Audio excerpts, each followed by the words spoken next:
हमारे देश में 2 साल पहले भगवान को लेकर हिंदुओं की आस्था पर एक रिसर्च हुआ था, जिसमें यह दावा किया गया कि भारत में सबसे ज्यादा हिंदू भगवान शिव की आराधना करते हैं। 44% हिंदुओं ने महादेव को अपना सबसे पसंदीदा देवता बताया।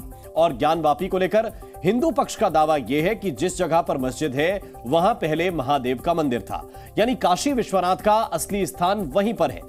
2024 के चुनाव के बीच जिस तरह से ज्ञानवापी का मुद्दा गर्म है, उसे देखते हुए ही बीजेपी के नेता ज्ञानवापी को राम मंदिर से जोड़कर देखते हैं। यानी राम लहर के साथ साथ बीजेपी की तैयारी शिव लहर लाने की भी है। और अगर यह समीकरण बैठ गया तो फिर बीजेपी का मिशन 400 भी पूरा हो सकता है, क्योंकि साल 2014 में बीजेपी को 36% हिंदू वोट मिले थे, तब सीटें आई थीं 282। यानी साल 2019 में 44% हिंदू वोट बीजेपी को मिले थे और 2014 के मुकाबले 8% हिंदू वोट ये ज्यादा है। तब बीजेपी की सीटें आई थी 303 और 2014 के मुकाबले ये 21 सीटें ज्यादा थी। और अगर हिंदू वोट बढ़ने का प्रतिशत इस बार भी 2019 की तरह ही रहा तो बीजेपी को 52% हिंदू वोट मिल सकते हैं। और 52% हिंदू वोट मिलने का मतलब है कि बीजेपी की सीटें 350 से 400 के बीच पहुंच सकती हैं। हमें यह भी याद रखना चाहिए कि चुनाव राम मंदिर के बनने के बाद और ज्ञानवापी में एएसआई सर्वे के बाद होने जा रहा है। नमस्ते।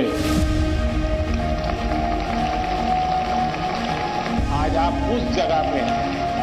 एक तरफ दिल्ली में प्रधानमंत्री नरेंद्र मोदी की परीक्षा पे चर्चा चल रही थी। किसी भी हालत में हमें निर्णायक होना ही चाहिए। तो दूसरी तरफ पटना में नीतीश कुमार के नेतृत्व वाली नई एनडीए सरकार की पहली कैबिनेट बैठक हो रही थी। इन दोनों ही कार्यक्रमों का एक दूसरे से कोई कनेक्शन नहीं है, लेकिन परीक्षा पे चर्चा के दौरान प्रधानमंत्री का एक जवाब ऐसा था जिसके राजनीतिक मायने अगर निकाले जाए तो आपको पता चलेगा कि उन्होंने नीतीश कुमार की पार्टी के साथ बीजेपी के नए गठबंधन पर मुहर क्यों लगाई। वो अगर लैंग्वेज में वीक है और मैं लैंग्वेज में मजबूत हूँ, मैं अगर लैंग्वेज में उसकी मदद करता हूँ तो हम दोनों को एक दूसरे की ताकत जोड़ेगी और हम अधिक सामर्थ्यवान बनेंगे। अगर आप बिहार को दिमाग में रखकर इस जवाब का सियासी मतलब निकालें तो बात काफी हद तक साफ हो जाती है। मोदी के दौर में इस समय बीजेपी बेहद मजबूत है और नीतीश की पार्टी अकेले होने पर थोड़ी कमजोर। लेकिन जब यही नीतीश आरजेडी और कांग्रेस के साथ महागठबंधन में होते हैं तो बीजेपी बहुत कमजोर दिखती है। वहीं जब नीतीश बीजेपी के साथ आते हैं तो एनडीए गठबंधन बिहार में बेहद ताकतवर हो जाता है। आइए अब आपके सामने 2 आंकड़े रखता हूं। लोकसभा चुनाव 2019 में बीजेपी और जेडीयू का गठबंधन था। मिलकर चुनाव लड़ने से एनडीए को बिहार में 97% सीटें मिली थी। 40 में से 39 सीटें एनडीए की झोली में आई थी। लेकिन बिहार विधानसभा चुनाव 2015 में जेडीयू का गठबंधन आरजेडी और कांग्रेस से था। तब 74% सीटों पर महागठबंधन की जीत हुई थी। बीजेपी बुरी तरह हारी थी। नीतीश कुमार से 2 बार धोखा खाने के बाद भी बीजेपी ने अगर जेडीयू के साथ जाने का फैसला किया तो इसके पीछे भी कहीं न कहीं नरेंद्र मोदी का लैंग्वेज फॉर्मूला ही तो है। वो अगर लैंग्वेज में वीक है और मैं लैंग्वेज में मजबूत हूँ, मैं अगर लैंग्वेज में उसकी मदद करता हूँ तो हम दोनों को एक दूसरे की ताकत जोड़ेगी और हम अधिक सामर्थ्यवान बनेंगे। पीएम मोदी हमेशा मुश्किल चुनौती रखते हैं। उनका लक्ष्य हमेशा बड़ा होता है। इस बार बीजेपी लोकसभा चुनाव में मिशन 400 पर काम कर रही है और इसके लिए एक सीट पर गुणा भाग लगाकर तैयारी हो रही है। सूत्रों के मुताबिक कुछ समय पहले बीजेपी ने बिहार में आंतरिक सर्वे कराया था। इस सर्वे में जेडीयू के ना होने पर एनडीए गठबंधन को 20 से 25 सीटें ही मिलती दिख रही थी, जबकि मिशन 40 की 40 सीटें जीतना है। और इस मिशन को तभी हासिल किया जा सकता है जब नीतीश एनडीए में शामिल होते। वही फिर आ गए और अब इधर उधर जाने का सवाल। अब जब नीतीश एनडीए गठबंधन में फिर से शामिल हो गए तो बीजेपी और जेडीयू दोनों दलों के नेता दावा कर रहे हैं कि बिहार में 40 की 40 सीटें जीतेंगे। डबल इंजन बिहार में भी हो गया है।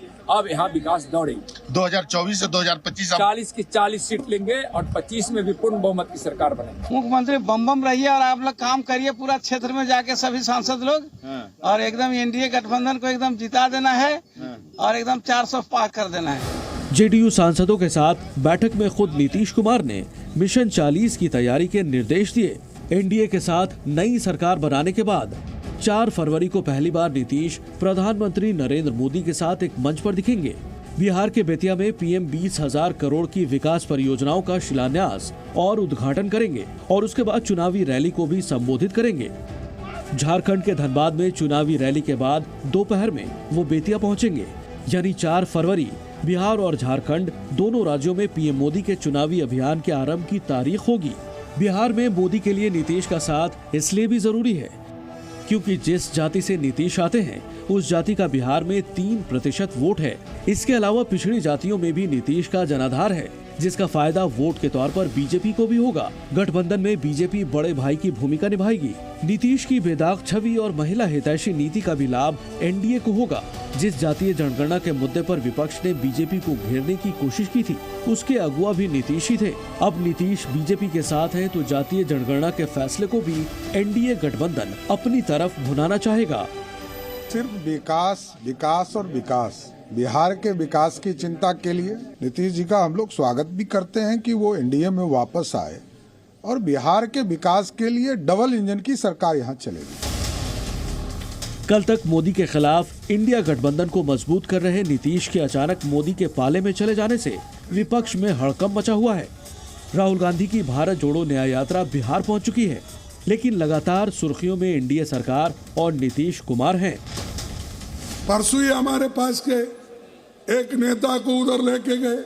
इंडिया गठबंधन का एक को नोटिस देना, डराना, धमकाना, उसकी दोस्ती अगर नहीं छोड़ेंगे फिर हम देख लेंगे। ये लोग बुड़बके न हैं। जब खुद सब कुछ जानते ही थे तो काहे के लिए इनको रखा था? उसी समय इनको हटाना चाहिए था। बिहार में कई नेता मौसम वैज्ञानिक होते हैं। बिहार में कुछ ऐसे नेता हैं, आया कुमार, गया कुमार, जो गिरगिटों का वो कड़ी मुकाबला देते हैं, वो कड़ी टक्कर देते हैं। एक अवसर पर राहुल गांधी कह भी चुके थे कि क्षेत्रीय दलों की कोई विचारधारा नहीं होती। उसी से खिन्न और क्षुब्ध होकर के, यद्यपि हम संस्थापक सदस्य हैं, हमने उससे नाता तोड़ा। अरविंद केजरीवाल और अखिलेश यादव जैसे नेता भी नीतीश के एनडीए में जाने से दुखी हैं। हालांकि इंडिया गठबंधन में इनकी पार्टियां कब तक रहेंगी ये तय नहीं है, क्योंकि सीटों पर कांग्रेस के साथ इनका मामला अभी तक सुलझा नहीं है। नीतीश जी को नहीं जाना चाहिए था। उन्होंने जो किया वो ठीक नहीं किया, गलत किया उन्होंने। जनतंत्र के लिए इस तरह का कंडक्ट सही नहीं है।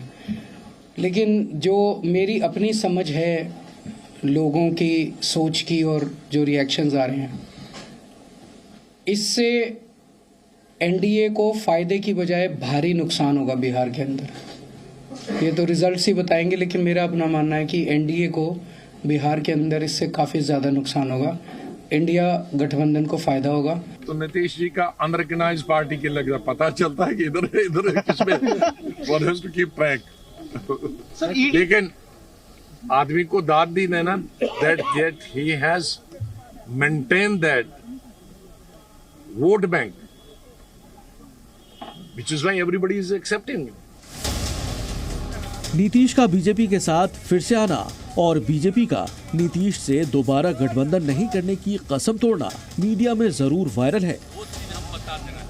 लेकिन प्रधानमंत्री नरेंद्र मोदी के लिए इन सबसे ज्यादा अहम है 400 का लक्ष्य हासिल करना, और इसके लिए उनकी कोशिश बिहार की सभी 40 सीटें जीतने की है। साथ ही 2024 के चुनाव से पहले ही इंडिया गठबंधन को पूरी तरह से धराशायी करना है। ब्यूरो रिपोर्ट, जी मीडिया। जी न्यूज़।